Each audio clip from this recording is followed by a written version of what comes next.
I'm personally really fascinated with how restorative justice practices emerges in different jurisdictions around the world.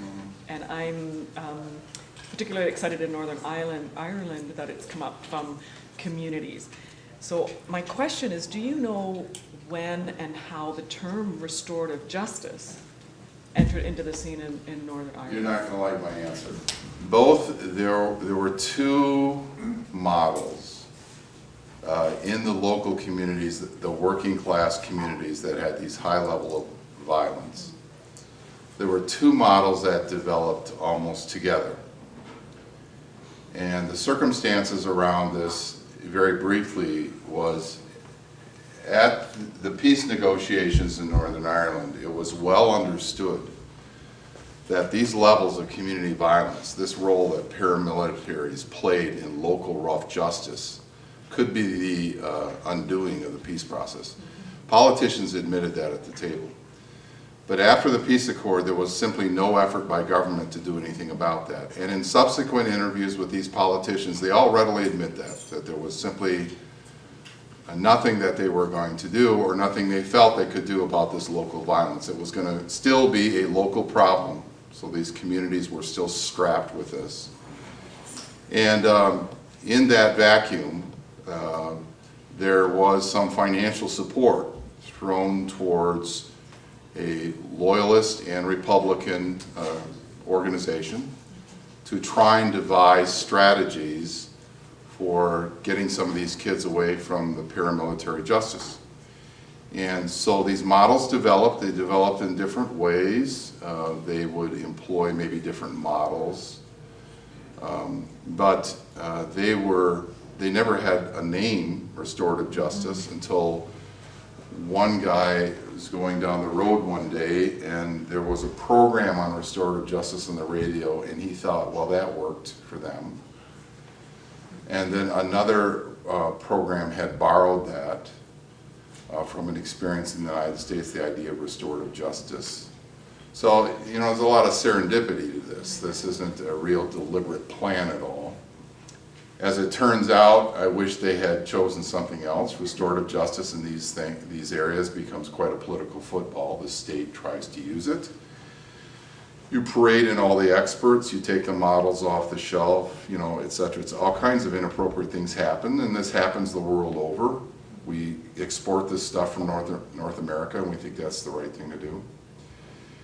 And so what I was keenly interested in are the more organic developments that were called restorative justice in Northern Ireland. And these are the community-based ones in these working class areas. And I'm very specifically referring to these projects, although various units of government would have restorative justice programs.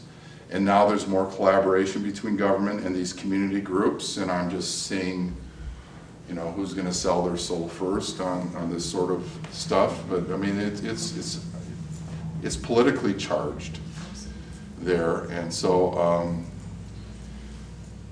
I wish we had used other words maybe than restorative justice. That, you know, we like the values and the orientations and develop techniques, but what's really key, I think, in any place is that this is totally responsive to what's needed locally and what the resources are. And no matter what we call that's what's so essential to this stuff. We can have a sense. You know, I didn't like initially the impact I had because I did large, really dense, contentious conflicts that always had a religious or class or racial ethnic overlay, these violent neighborhood cases out of Dallas.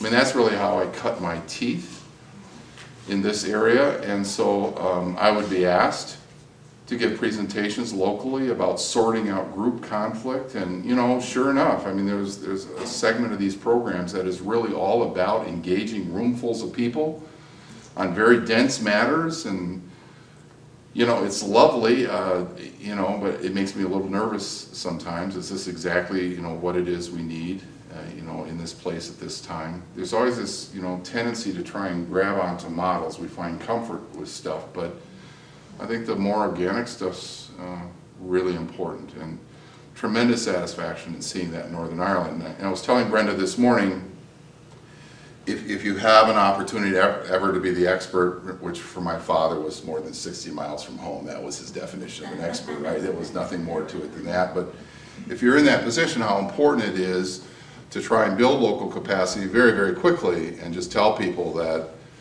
what they're doing is of tremendous interest to me, that the learning curve is very steep for me as an outsider, and this is absolutely true in Northern Ireland. And to let people know that they have developed models and approaches that aren't replicated elsewhere, that are entirely appropriate to them and seem to be working very, very well. And that has certainly been my experience in Northern Ireland. It was my experience in South Africa too, with some work there as well. But these were highly tailored to local need and resources and expectations and goals, and stuff worked very, very well.